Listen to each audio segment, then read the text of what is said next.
ৰাজ্য চৰকাৰৰ কৰ্মচাৰীসকলৰ বাবে জনাব বিচাৰিছোঁ 5টাকৈ গুৰুত্বপূৰ্ণ খবৰ য'ত কৰ্মচাৰীসকলৰ কেইবাটাও দাবী পূৰণ হৈছে।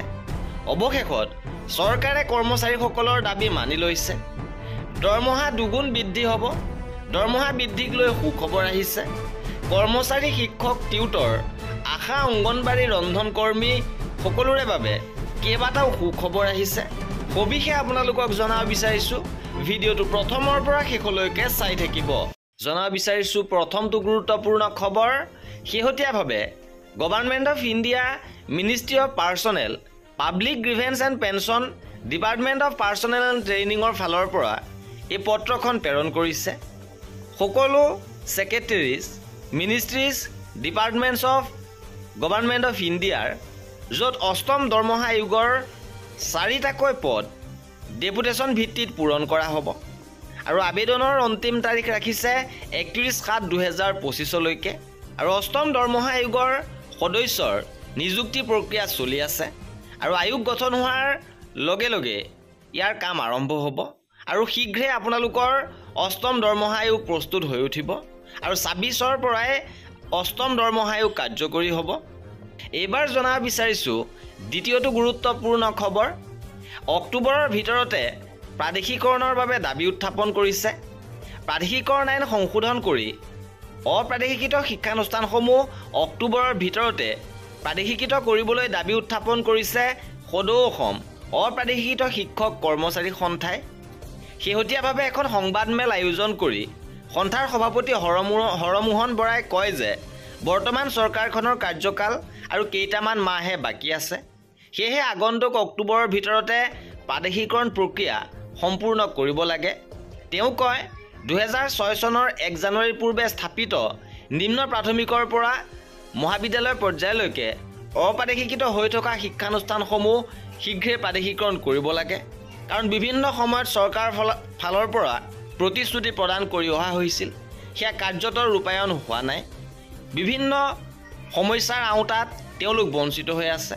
গতিকে অক্টোবৰৰ ভিতৰত তেওঁলোকৰ প্ৰাদেশিকৰণৰ বাবে দাবী উত্থাপন কৰিছে। ইপিনে ৰাজ্যৰ টিউটৰসকলক লৈ গুৰুত্বপূৰ্ণ খবৰ আহিছে। 9 জুলাইৰ পৰা দিছপুৰ চলোৰ ধাৰাবাহিক আন্দোলনৰ হুংকাৰ দিছে। কাৰণ প্ৰতিশ্ৰুতি দিও প্ৰতাৰণা কৰাৰ অভিযোগ উঠিছে টিউটৰসকলক।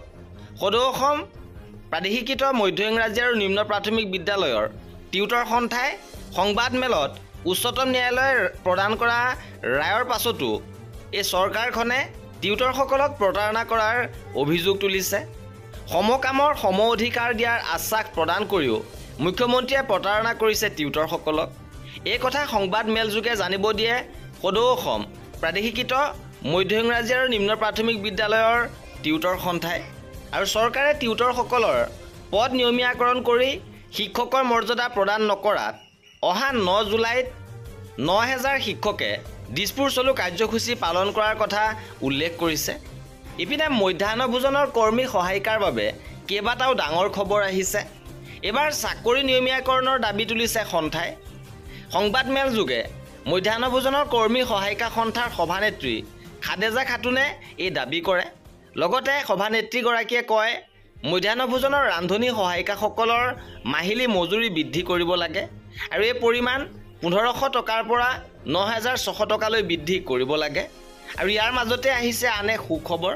শেহতীয়াভাৱে মধ্যাহ্ন ভোজনৰ কৰ্মী সহায়িকা সন্থাই মুখ্যমন্ত্ৰী মহোদয়ক সাক্ষাৎ কৰিছে আৰু যিহেতু তেওঁলোকৰ 500 টকা বৃদ্ধি কৰি 2000 টকালৈকে মাননি বৃদ্ধি কৰিছে, ইয়াক লৈ তীব্ৰ অসন্তুষ্টি প্ৰকাশ কৰিছে।